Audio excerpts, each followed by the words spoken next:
ఆంధ్రప్రదేశ్లో పెట్టుబడుల కోసం పలు ప్రముఖ సంస్థలతో ఒప్పందాలు కుదుర్చుకున్నామని మంత్రి నారా లోకేష్ మంగళవారం శాసన మండలిలో వెల్లడించారు. రాష్ట్రానికి కొత్త ప్రాజెక్టులు వస్తాయని, తద్వారా ఉపాధి అవకాశాలు కూడా పెరుగుతాయని చెప్పారు. మంత్రి లోకేష్ మాట్లాడుతుండగా వైసీపీ నేత మాజీ మంత్రి బొత్స సత్యనారాయణ జోక్యం చేసుకున్నారు. రాష్ట్రంలో 4 లక్షల మందికి ఉద్యోగ అవకాశాలు కల్పిస్తామని ముందే ఎలా చెబుతున్నారని ప్రశ్నించారు. దీనికి మంత్రి లోకేష్ వివరణ ఇస్తూ పెట్టుబడులు పెట్టగానే ఉద్యోగాలు వస్తాయని తాము చెప్పడం లేదన్నారు. పెట్టుబడులతో పరిశ్రమలు ఏర్పాటవుతాయని, వాటితో పాటు అనుబంధ సంస్థలతో యువతకు ఉపాధి లభిస్తుందని చెప్పారు. కాగా మంగళవారం పలు అంశాలపై శాసన మండలిలో ఎన్డీఏ కూటమి వైసీపీ సభ్యుల మధ్య వాగ్వాదం చోటు చేసుకుంది. సార్ అధ్యక్ష, చైర్మన్ గారు, దయచేసి ఇప్పుడున్న సందర్భం ఏంటంటే ఇంగ్లీష్ వెర్షన్కి తెలుగు వెర్షన్కి సమ్ డిఫరెన్స్ ఉంది. భాషల్లోనూ భావనలోనూ తేడా ఉంది. అది వాస్తవం, అది కాదనడానికి లేదు. కాబట్టి ఆ జరిగిన పొరపాటును సరిదిద్దుకుంటాము. కానీ వారు చెప్తుంది ఏంటంటే ఫ్యూచర్ లో వస్తాయి 4 లక్షల ఉద్యోగాలు అవకాశాలు కల్పించాము. మీరు ఫ్యూచర్ లో వస్తాయనేది మీరు మీ తాలూకా భావం, మీ ప్రభుత్వం తాలూకా ఉద్దేశం. Absolutely no controversy, absolutely there is no controversy. కాదు అధ్యక్ష, ఈ రోజు పెట్టుబడులు పెట్టేదానికి ఒప్పందాలు కుదిరించుకున్నాం. ప్రాజెక్టులు గ్రౌండ్ అవుతున్నాయి. ఒప్పందాలు ఇన్ని లక్షల ఉద్యోగాలు కల్పిస్తామని వాళ్ళు అన్నారు. అవకాశాలు ఇంగ్లీష్ తెలుగులో కూడా చాలా స్పష్టంగా ఉపాధి అవకాశాలు కల్పించబడింది ఉంది. మీరు 3rd page sir, last point చదవండి సార్. 3rd page. గౌరవ సభ్యులు ఏమనుకోకపోతే దయచేసి నేను కోరేది లాస్ట్ పాయింట్ సార్, చాలా స్పష్టంగా ఉంది. ఇక్కడ ఏమంటే సార్, ఈ రోజు పెట్టుబడులు పెడితే 2-3 సంవత్సరాలు పడితే ఉద్యోగాలు వచ్చేదాకా. అది నేను అనేది, అదే చెప్తున్నాను. నేను ఇప్పుడు కల్పించామని లేదు త్రిమూర్తులు గారు, నేను ఇప్పుడే కల్పించామని ఎక్కడ అనలేదని మేము చెప్తున్నాం సార్. మేడం గారు ఏమన్నారంటే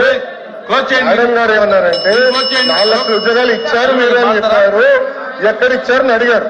మేము వాస్తవాలు మాట్లాడుతున్నాం అంతే. ఏదైతే గవర్నర్ గారి ప్రసంగంలో ఉన్న ఇంగ్లీష్ వెర్షన్ కి తెలుగు వెర్షన్ కి సమ్ డిఫరెన్స్ ఉన్నది ఇప్పుడు డిస్కషన్ జరుగుతుంది. దాని ప్రకారము 4 లక్షల ఉద్యోగాలు కల్పించబడిందని తెలుగులో వచ్చింది. మా గౌరవ మంత్రి గారు చెప్తుంది ఏంటంటే, కాదు బాబు, ఇదిగో అమ్మా, నువ్వు నీకు మనం వాడుక భాష మనం రోజు మాట్లాడుకుంటాము. నేను మీతో కాంట్రవర్సీకి రావట్లేదు. చదువు. 4 లక్షల మందికి ఒక విషయం అధ్యక్ష 4 లక్షల మందికి అవకాశాలు కల్పించబడినది. కల్పించబడింది అర్థమైంది. అవకాశం అంటే కల్పించబడింది అంటే కూర్చోండి, మాట్లాడతాను. కూర్చోండి, కూర్చొని మాట్లాడతాను.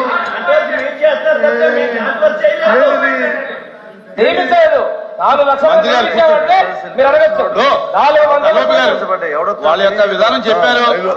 ఫ్యూచర్ లో మేము చెప్పింది ఎందుకంటే మంత్రులు వేస్తే ఎలా అవుద్ది?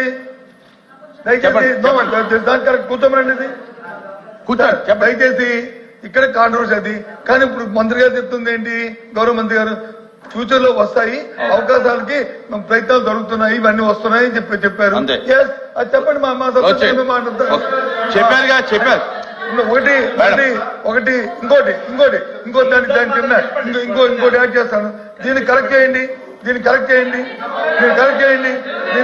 ఎవరైతే వెర్షన్ రాశారో, ఎవరైతే తెలుగు వెర్షన్ చేశారో వాళ్ళని కరెక్ట్ చేయండి. తప్పేముంది? కరెక్ట్ చేస్తామని చెప్పడానికి కొంచెం ఇబ్బంది ఏంటి? కరెక్ట్ చేస్తామని చెప్పడానికి ఇబ్బంది ఏంటి? కూర్చోండి. అవసరం క్లారిఫై అయింది. కూర్చోండి. ఎవరు క్లారిఫై అయింది? తప్పుదే ఉండదు. సారీ సార్, తప్పుదే ఉండదు. No correct. నా మెంబర్ చెప్పింది కరెక్ట్. అది తప్పుదేంటి? నో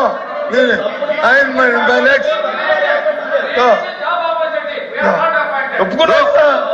మంత్రి గారు లోకేష్ గారు క్లియర్ గా చెప్పారు. అరే దీనికి కూర్చోండి. ఇంకా కూర్చోండి ఎల్ఓపి గారు కూర్చోండి. Hi this is Swathi. Like చేయండి, షేర్ చేయండి, కమెంట్ చేయండి అండ్ సబ్స్క్రైబ్ చేయండి GRTV. Hi, this is Monica. Please like, share and subscribe GRTV.